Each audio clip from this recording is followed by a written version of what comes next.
राजस्थान के वीरों द्वारा रक्त से सींची गई मिट्टी की गहराइयों में अनेकों ऐसे राज्य आज भी दफन है जिन्हें या तो भुला दिया गया या फिर हमेशा हमेशा के लिए मिटा दिया गया।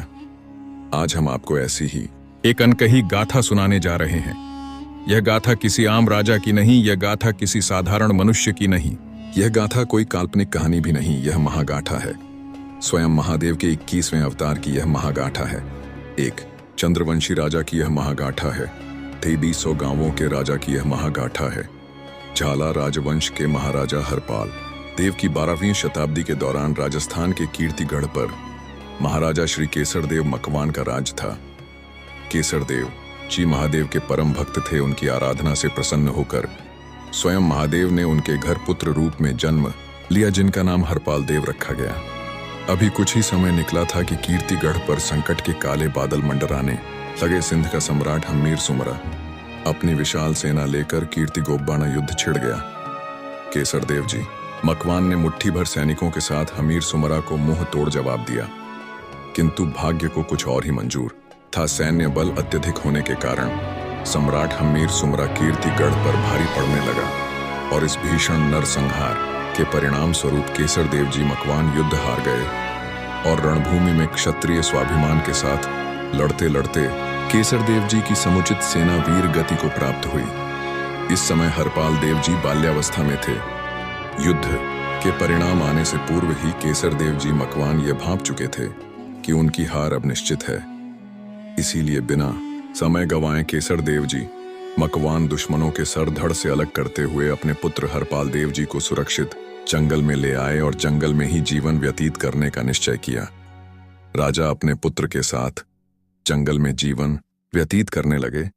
कुछ दिन जंगल में गुजर जाने के बाद बालक हरपाल देव की पशु पक्षियों से मित्रता हो गई और एक दिन अपने मित्रों संग जंगल में भ्रमण करते हुए हरपाल देव ने देखा एक ही स्थान पर बहुत सारे ऋषि मुनि अलग अलग चमत्कारिक साधना और विद्याओं करने में लीन थे। तभी अचानक हरपाल देव को किसी ने पीछे से पुकारा। पलटकर देखा तो वहां स्वयं महामुनि खड़े थे और बड़े ही अचरज से हरपाल देव के मनमोहक स्वरूप को देख रहे थे। थोड़ी देर वार्तालाप के पश्चात गुरुवर हरपाल देव को अपने साथ ले गए और उन्हें सभी ऋषि मुनियों से अवगत करवाया।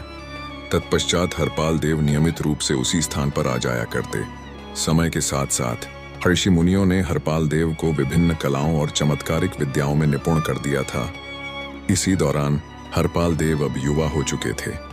एक दिन रात्रि को जंगल में अपनी कुटिया में सोते हुए पाल देव जी को स्वप्न में उनकी कुलदेवी मरमरा माता ने स्वयं दर्शन दिया और कहा, यहाँ पर तुम्हारा कार्य संपन्न हुआ। अब तुम कल सुबह ही गुजरात के लिए प्रस्थान करो।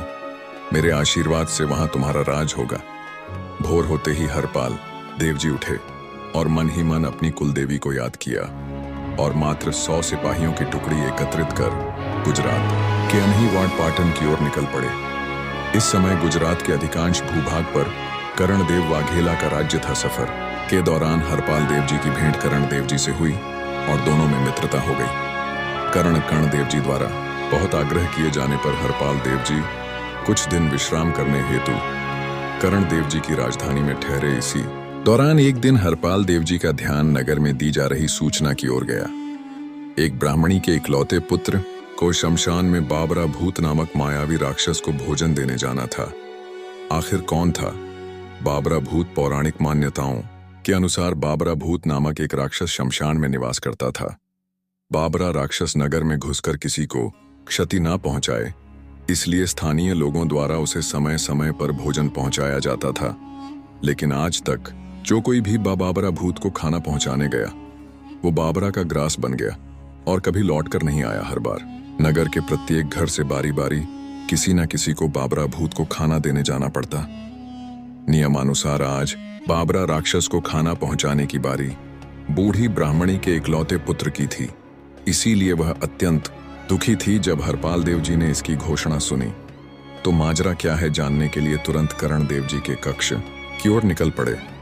उसी समय हरपाल देव जी की नजर सामने से आती हुई देवी स्वरूप एक राजकुमारी पर पड़ी, जिनका नाम शक्ति देवी था। शक्ति देवी माता पार्वती जी का ही अंश अवतार थी। परिणाम स्वरूप माता शक्ति देवी और हरपाल देव जी एक दूसरे को देखते ही मंत्रमुग्ध हो गए। तत्पश्चात हरपाल देव जी अपने मित्र कर्णदेव जी के समक्ष उपस्थित हुए और उनसे नगर में की जा रही घोषणा के बारे में पूछा। तब कर्णदेव जी ने बताया कि जब वे विवाह कर अपनी रानी के साथ सिरोही से लौट रहे थे तो मार्ग में पालकी में बैठी देवड़ी रानी के हाथ से इत्र की शीशी एक